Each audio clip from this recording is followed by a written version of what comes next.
لي صدري ويسر لي أمري واحلل عقدة من لساني يفقهوا قولي.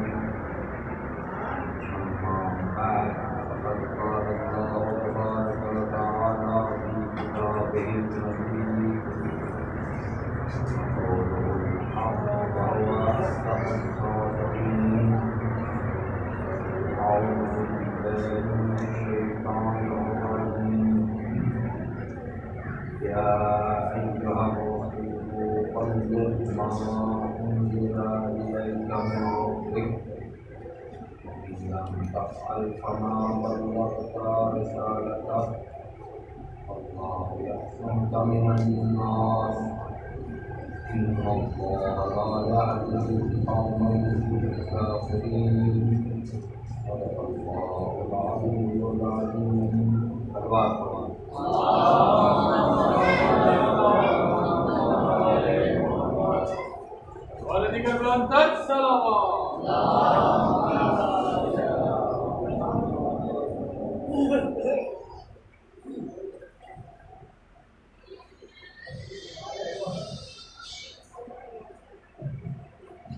ارشاد رب العزت ہے اے رسول، جو آپ سے کہا گیا ہے، جو آپ پر نازل کیا گیا ہے، اس کی تبلیغ کیجیے، پہنچا دیجیے۔ واللہ یعصمک من الناس، اللہ تمہیں لوگوں سے بچائے گا۔ اس آیت مبارکہ شریفہ میں اہم نقطہ یہی ہے کہ ولایت ایک کٹھن معاملہ ہے۔ اب تک کی باتوں میں عرض کیا تھا، ولایت کی اہمیت اور عظمت کے بارے میں بتایا تھا۔ ولایت ایک مشکل عمل ہے۔ آج جو چیز عرض کرنی ہے وہ ذرا مشکل ہے، توجہ فرمائیں گے تو سمجھ آئے گی۔ وہ یہ ہے، آج کا نقطہ یہ ہے کہ ولایت کو ماننے والے، ولایت جو کہ مکمل باعث خیر ہے، موجب خیر ہے، جو ولایت کو مانتے ہیں وہ خیر پر عمل پیرا ہے۔ بتایا تھا کہ کوئی عمل ولایت کے بغیر مقبول نہیں۔ ساری زندگی کی عبادتیں بھی کر لیں تو جب تک ولایت نہ ہوگی عمل کا کوئی نتیجہ نہیں۔ جو بندہ ولایت رکھتا ہے وہ اچھے مقصد کی طرف گامزن ہے، اور اس اچھے مقصد میں وہ ہمیشہ اچھا راستہ ہی انتخاب کرتا ہے۔ ایسا نہیں ہے کہ اچھے مقصد کے لیے برے کام بھی کرے، اس اچھے مقصد کو کسی برے طریقے سے، غلط طریقے سے حاصل کرنے کی کوشش کرے، ایسا ہرگز نہیں۔ اور اس کے برعکس جو ولایت نہیں رکھتے وہ اچھے مقصد کی طرف گامزن ہی نہیں ہے، تو انہوں نے دیکھنا ہی نہیں ہے کہ کیا کام اچھا ہے کیا برا ہے۔ اسی کو حق اور باطل کہتے ہیں۔ حق وہ ہے جو ولایت پر گامزن ہے، جو ولایت کے راستے پر نہیں چلتا وہ باطل ہے۔ یہ نقطہ ذرا کٹھن ہے، اس کو توجہ فرمائیے گا۔ ائمہ اہل بیت علیہ السلام اپنی پوری زندگی میں انہوں نے جو طریقہ بتایا وہ صرف اچھائی کا راستہ ہے۔ حق والے کبھی بھی برائی کی طرف نہیں جاتے۔ حق والے اچھے مقصد کی طرف گامزن ہیں تو اچھائی ہی اپناتے ہیں۔ برائی کا رستہ حق والوں کے ہاں نہیں ہے، کوئی برائی حق والوں کے ہاں نہیں ہے۔ اور جو ولایت کے راستے پر نہیں چلتے، یعنی جو حق پر نہیں ہوتے، یعنی جو باطل پر ہوتے ہیں، تو ان کی ولادت بھی مشکوک ہوتی ہے، ان کا عمل بھی مشکوک ہوتا ہے، ان کا کردار مشکوک ہوتے ہوئے ان کے تمام اعمال مشکوک رہتے ہیں، اور خاص طور پر جو ولایت کے ساتھ بغض رکھتے وہ تو یقینی غلط راستے پر گامزن ہیں، وہ یقینی باطل ہیں۔ حقیقی طور پر جو باطل کہا جاتا ہے وہ وہی فرد ہے جو حق سے دشمنی رکھتا ہے۔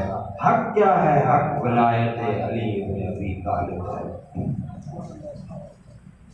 تو تاریخ کے ورق جب ہم جانچتے ہیں تو جب اعلان ہوا تھا تبھی ایک بندے نے کہا تھا کہ میں اس بات کو نہیں تسلیم کرتا، تاریخ نے اس کا نام لکھا ہے، اور نبی پاک سے کہا تھا کہ اگر علی کی ولایت حق ہے تو اللہ سے کہو مجھ پر عذاب نازل کر دے۔ وہ آیات قرآنیہ سے واقف تھا، وہ صحابی تھا، حج کر کے آیا ہوا تھا، لیکن بغض ولایت علی ابن ابی طالب تھی، تو اسی نے اس بغض میں کہا، اس سے نبی پاک سے قرآن کا حکم ہے کہ میں دو شرطوں پر کسی کو عذاب نہیں کروں گا، اس قوم کو مسلمانوں پر دو شرطیں ہوں، دو کاموں میں سے ایک کام ہو تو عذاب نہیں ہوگا، یہ آیت قرآن ہے۔ ایک یہ کہ اے محمد جب تک تم ان میں رہے گا ان پر عذاب نہیں ہوگا، دوسرا یہ قیامت تک کے لیے کہا ہے کہ جب تک یہ قوم استغفار کرتے رہے گی، توبہ کرتی رہے گی، باطل کے رستے سے ہٹ کر حق کے رستے پر آتی رہے گی، برے کام نہیں کرے گی اور اپنے برے کاموں سے توبہ کر کر حق کے رستے پہ آئے گی تو میں ان پر عذاب نہیں کروں گا۔ سیدھے راستے پر چلنے سے عذاب ٹل جاتا ہے، برے راستے سے توبہ کر کے استغفار کرنا، معافی مانگنا، اللہ کی بارگاہ میں حاضر ہو جانا اور کہنا کہ اللہ میری خطاؤں کو معاف کر دے تو عذاب نازل نہیں ہوگا۔ تو اس بیچارے کو بھی یہ پتا تھا کہ نبی موجود ہیں، نبی یہاں موجود ہیں اور میرے پہ عذاب نازل نہیں ہوگا، اس لیے اس نے بڑے دھڑلے سے کہا کہ اگر علی کی ولایت حق ہے تو اللہ سے کہو مجھ پر عذاب نازل کرے، لیکن یہ چونکہ خود طلب کر رہا تھا عذاب تو اس پر عذاب نازل ہوا۔ عذاب بھی وہی نازل ہوا کنکریوں والا، ایک پرندہ آیا اور اس نے کنکری پھینکی جو اس کے سر سے گئی اور نیچے تک اس آدمی کو چیٹ دی گئی اور وہیں پہ وہ واصل جہنم ہو گیا۔ تو بغض ولایت علی یہ کہاں تک لے جاتی ہے یہ آج بتانا ہے، اور حب ولایت، حب علی ولایت کو ماننا، جو ولایت کے چاہنے والے ہیں، اہل بیت کے چاہنے والے ہیں، ان کا مقام بہت بلند ہے، وہ اپنے مقام کو آخرت میں پائیں گے، لیکن جو ولایت سے منہ پھیرتے ہیں انہوں نے دنیا میں عذاب بھی چکے ہیں اور آخرت کے عذاب بھی چکیں گے، وہ دنیا میں بھی ملعون ہیں، آخرت میں بھی ملعون ہیں۔ مقام رہبہ پر مولا کائنات نے کچھ اصحاب بیٹھے تھے، مولا کے اصحاب تھے، خلیفہ آخری مولا کی خلافت کا ہی دور تھا، تو مقام رہبہ میں مولا نے ان احباب سے 100 کے زیادہ 100 کے قریب افراد بیٹھے تھے، ان سے کہا کہ تم میں سے اکثر موجود تھے مقام غدیر پر، تم میں سے کون گواہی دیتا ہے، کون گواہی دیتا ہے کہ اس نے وہاں یہ سنا تھا جو فرمانے نبوی تھا، اعلان ولایت، تو وہاں بھی بغض والے تھے، ان میں سے صرف 14 بندے اٹھ کے کھڑے ہوئے اور انہوں نے گواہی دی کہ مولا ہم نے سنا ہے، باقی خاموش رہے، ان کے دل میں بغض تھا، تو مولا نے وہاں بددعا کہا کہ تم دو جو جانتے ہوئے آج اس دور میں بھی میری گواہی نہیں دے رہے تو تم دو اس دنیا میں عذاب چکے بغیر نہیں جاؤ گے، اللہ تم پر سخت بیماری جو ہے تم پر قابض کر دے گا اور اس بیماری کے قبضے میں رہیں گے۔ تو تاریخ کے ادوار نے یہ لکھا ہے کہ وہ افراد جتنے موجود تھے ایک کا نام لکھا ہے، کسی نہ کسی کٹھن بیماری میں نکلا ہو کے دنیا سے گئے ہیں، اور آخرت کا عذاب تو اپنی جگہ پر وہ چکھیں گے۔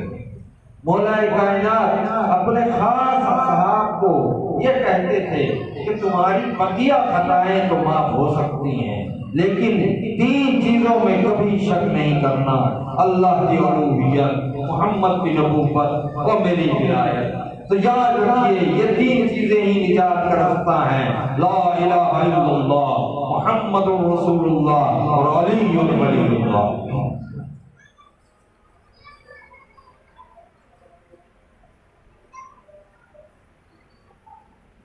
اذان کا وقت۔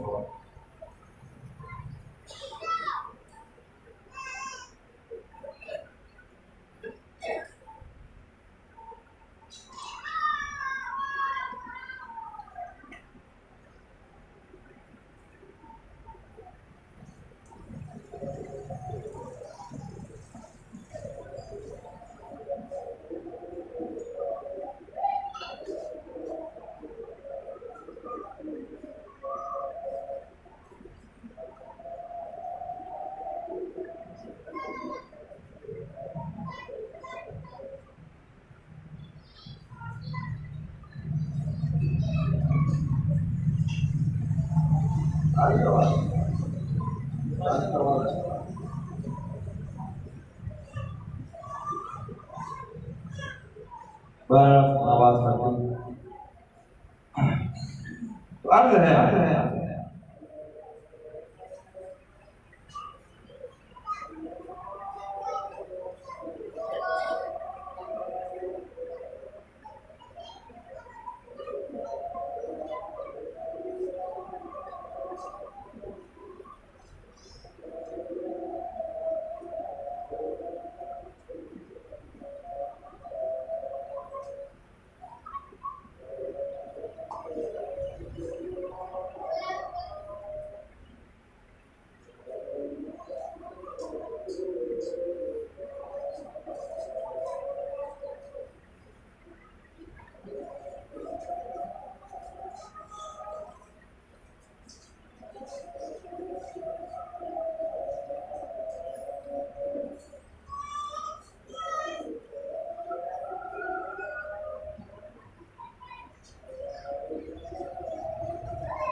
محمد صلی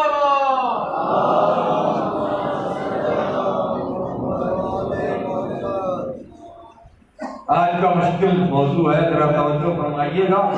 عرض یہ ہے کہ جو حق کے راستے پر چلتا ہے وہ سیدھے راستے پر گامزن ہے، وہ صراط مستقیم پر ہے، وہ ولایت کے راستے پر ہے، اس راستے میں وہ غلط کام نہیں کرتا، اس راستے کو پانے کے لیے وہ کبھی غلط طریقہ استعمال نہیں کرتا۔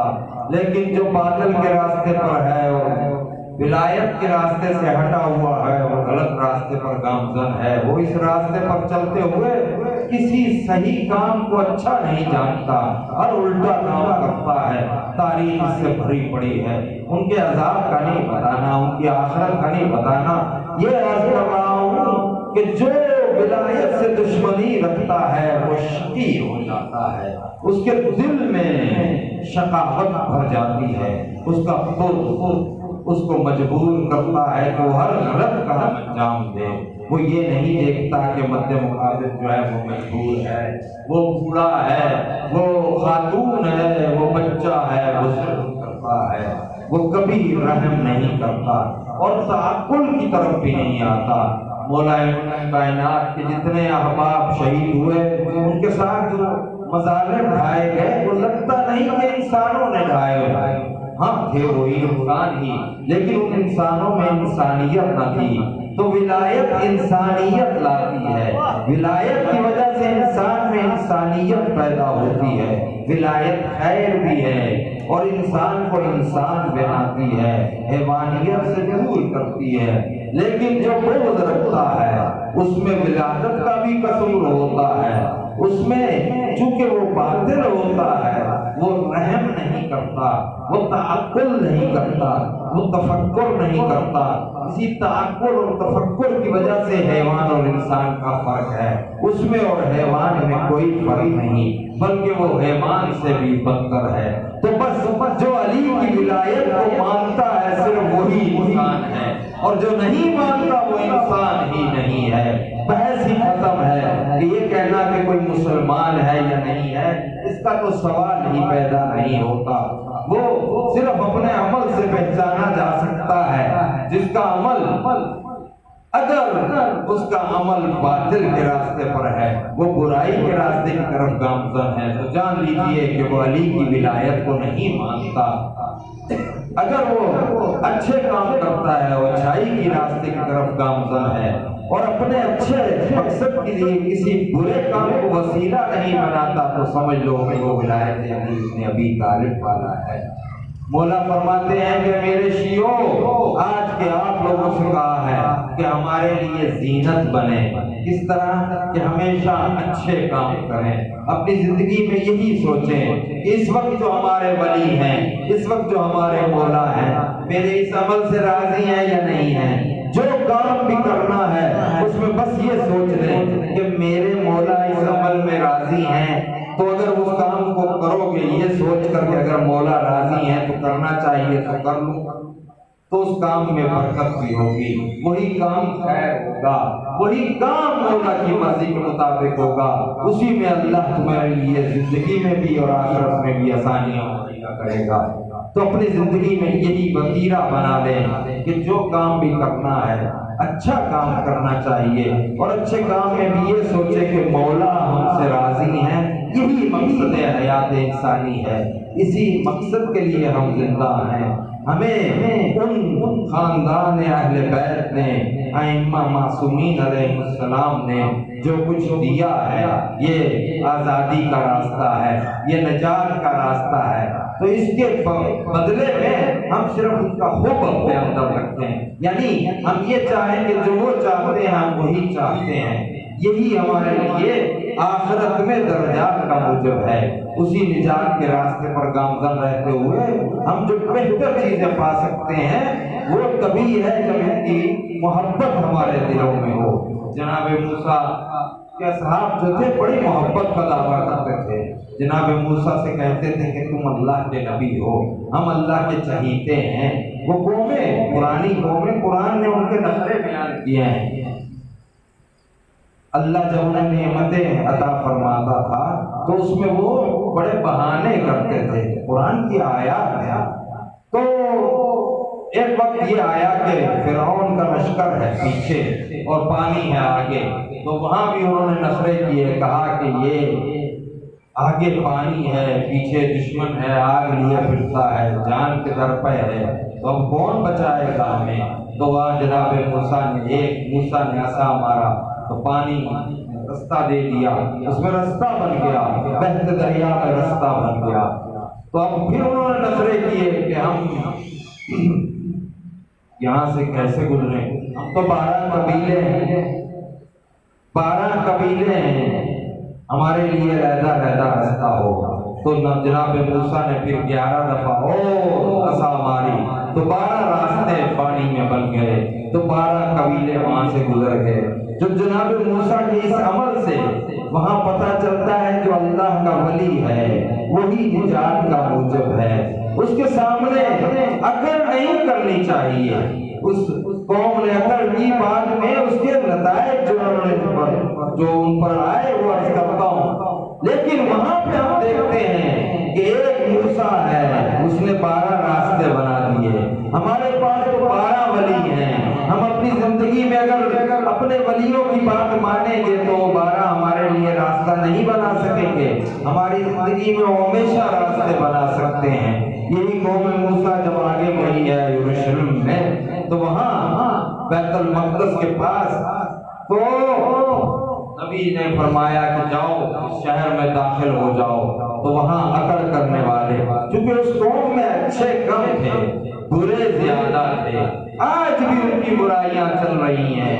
اسی بنی اسرائیل کے قوم کے لوگ آج بھی موجود ہیں جو دنیا میں ظلم ڈھا رہے ہیں. بچوں پر جو پر کھاتے ہیں، خواتین پر بھی ظلم ڈھاتے ہیں، بوڑھوں پر بھی ظلم ڈھاتے ہیں، فوجوں سے نہیں لڑتے، عوام پر ظلم ڈھاتے ہیں۔ اس کی وجہ کیا ہے کہ وہ ولایت سے دشمنی رکھتے ہیں، وہ اپنے راستے میں جو ان کا باطل ہے، غلط راستے کو، اس غلط وسیلے کو استعمال کرتے ہیں۔ یہ وتیرہ رہا ہے باطل کا ہمیشہ کہ وہ ظلم ڈھاتا ہے، وہ شقی ہو جاتا ہے، وہ نہیں دیکھتا کہ سامنے کون ہے، وہ باطل کے راستے پر گامزن ہوتے ہوئے مظالم کی انتہا کرتا ہے۔ کربلا کا میدان جو آج واقعہ سننے جا رہا ہے وہ معراج ہے حق و باطل کی جنگ کی۔ اس جنگ کی بھی انتہا وہاں پر ہے، ایک آخری جنگ ہونی ہے، لیکن اب تک کی سب سے بڑی جنگ حق و باطل کی وہ کربلا ہے۔ معیار حق و باطل کربلا ہے۔ کربلا بتاتا ہے، کربلا میں لوگ جو مولا نے چنے تھے وہ بتاتے ہیں کہ حق کے راستے پر گامزن ہونے والے کون ہوتے ہیں، اور لشکر مخالف بتاتا ہے، ان کا کردار بتاتا ہے، ان کا عمل بتاتا ہے کہ باطل کے راستے پر گامزن ہونے والے کسی چیز کا لحاظ نہیں کرتے، انہیں بچوں کا بھی لحاظ نہیں ہے، انہیں بوڑھوں کا بھی لحاظ نہیں ہے، وہ پرواہ نہیں کرتے کون پیاسا ہے، وہ پرواہ نہیں کرتے کون بھوکا ہے، وہ پرواہ نہیں کرتے کہ خواتین ہیں، وہ پرواہ نہیں کرتے کہ عزت دار ہیں، وہ ظلم پر ظلم کیے جاتے ہیں۔ بچوں کا نام سے عرض کیا تھا کہ کل عرض کیا تھا کہ علی کے دو نواسے بھی سفیر حسین کے ساتھ کوفہ میں آئے تھے، ماں نے بڑے پیار سے ان دو بچوں کو تیار کیا تھا، ان کو لباس پہنائے تھے۔ مسلم کی جوڑی جناب مسلم کے ساتھ کوفہ کی طرف روانہ ہوئی تھی تو بڑے لاڈ سے ماں نے تیار کر کے بھیجا تھا۔ ماں نے سوچا تھا کہ میرے باپ کا کبھی وہ دارالحکومت رہا ہے کوفہ، میرے بچے وہاں جائیں گے، لوگ احترام کریں گے، لوگ پیار کریں گے، لوگ میرے باپ کو یاد کر کے اچھا سلوک کریں گے۔ لیکن افسوس جیسے ہی جناب مسلم کی شہادت ہوئی ہے، یہ جوڑی جو مسلم کی کوفہ میں تھی، یہ شرائع کے گھر میں قاضی اس کے گھر میں تھا۔ جناب مسلم کی شہادت کی خبر اسی شرائع قاضی نے دی تھی۔ یہ کون ہے؟ یہ بغض اہل بیت والا قاضی ہے، یہ وہی قاضی ہے جس نے قتل حسین کا فتویٰ دیا تھا۔ اس کے گھر میں جناب مسلم نے اپنی جوڑی کو رکھا تھا۔ وہ بچے چھوٹے چھوٹے دو بچے ہیں، اس گھر میں رہ رہے تھے تو شرائع نے ایک دفعہ ان بچوں سے کہا کہ بچوں تمہارے باپ شہید ہو گئے ہیں، اب تمہارے لیے جگہ امن کی جگہ نہیں ہے۔ ادھر عبید اللہ ابن زیاد کو بھی خبر ہو گئی تھی کہ مسلم کے ساتھ دو شہزادے بھی تھے، تو اس نے بھی حکم دے دیا جاؤ ان شہزادوں کو تلاش کرو۔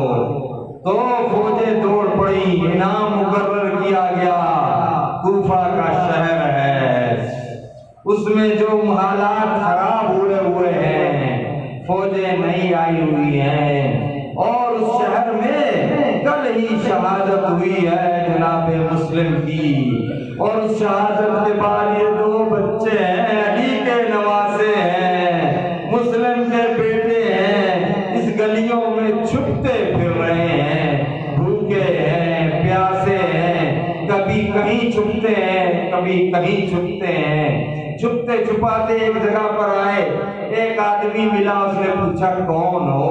انہوں نے سمجھا چھوٹے بچے تھے کہ شاید ہمارا کوئی خیر خواہ ہوگا، تو انہوں نے کہا ہم یتیمان مسلم ہیں، ہم مسلم کے یتیم ہیں۔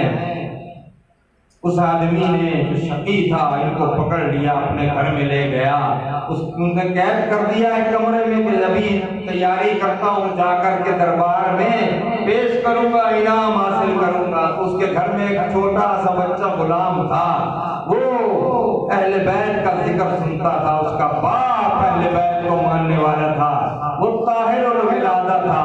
اس غلام نے ان سے پوچھا تم لوگ کون ہو؟ تو انہوں نے کہا کہ ہم سفیر حسین مسلم کے یتیم ہیں۔ تو اس نے رحم کہا کہ ان کو چھوڑ دیا چند گھنٹوں کے بعد۔ تو یہ پھر گلیوں میں اس نے کہا کہ میں بچا تو نہیں سکتا، بس آپ کو چھوڑ سکتا ہوں۔